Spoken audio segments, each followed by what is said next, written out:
Now let's talk about Victoria. Former Premier Jeff Kennett has made another, some would say, desperate attempt to try to save John Pesutto, the former opposition leader. He penned a letter to the Victorian Liberal Party's Administrative Committee begging them to pay the entire $2.3 million debt that Mr Pesutto now owes Liberal MP Moira Deeming.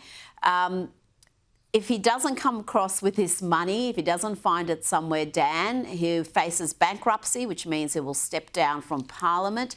Jeff Kennett argues not supporting the Pesutto family now denies the fundamental values the party was founded upon. It is wrong to ask him to foot the bills, to bankrupt him and his family, wrong to ask him to borrow money from the capital funds we might have at our disposal. I implore you to act decisively. We must put the issue to bed quickly. Remember, money can always be replaced. A change of government cannot. I've got a lot of thoughts on this one, Dad, but I'm interested in yours. My first thought, though, is has Jeff forgotten who the victim here is? It's Moira Deeming. It is not John Pesutto. Yeah, look, I mean, I have a lot of respect for Jeff Kennett and everything he's done for Victoria, but I'm not sure this is quite the right way to go. Moira Deeming is entitled to seek compensation as per the court order. She's well within her rights to do that. And also the Liberal Party was founded on the value of freedom of speech, which is what Moira was exercising. And she was really the victim of what happened to her and went through that legal process. So, this has been a disaster for the Victorian Liberal Party from the very beginning.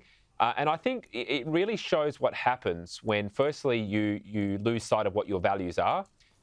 And secondly, when you become intimidated by your political opponents. It was very clear from the court documents that one of the reasons why the decision was taken to go after Moira Deeming was because of concerns that Daniel Andrews was going to exploit it for political purposes, as of course he would, being a very effective political operator.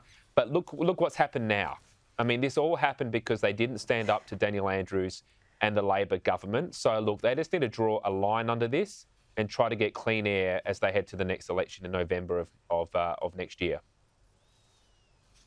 They showed such poor political judgment in this case. It was actually an opportunity for them to lay a glove on Dan Andrews.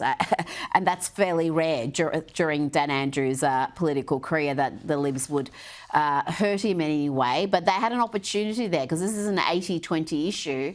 And they decided to side with the 20% along with Labor and the Greens. Just idiotic in the extreme. I want to ask you about former Australian of the Year, Grace Tame. She's come under fire for her anti-Israel social media content, which has now put her partnership with Nike at risk. The mega sports brand has said via a spokeswoman, Nike does not stand for any form of discrimination, including anti-Semitism. We take this matter very seriously and are in touch with Grace's team to understand the matter further. Now, The Australian has done some great reports on this story.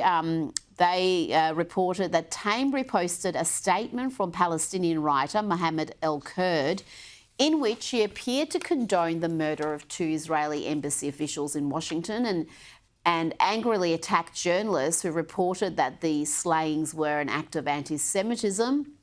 Yes, the former Australian of the Year's endorsement of El-Kurd and the message he published last week is deeply troubling.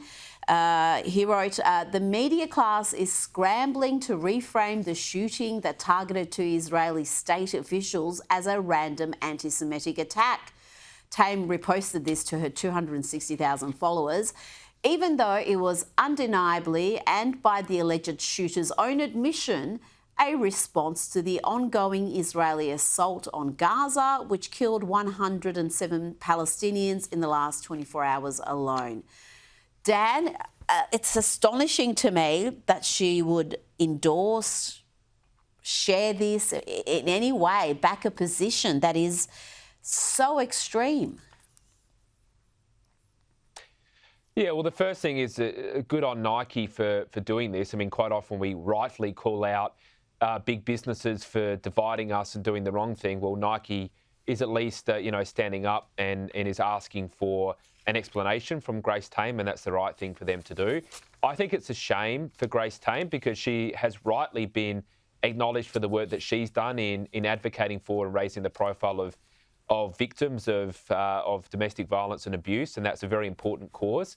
But for her to go down the road of political activism, I think has really let down the important work that she did. Of course, she famously wore the F Murdoch T-shirt when she was meeting with the Prime Minister some time ago, and has a history of political activism. Now, if she wants to do that, that's up to her. I mean, it's entirely up to Grace Tame if she wants to go down that road.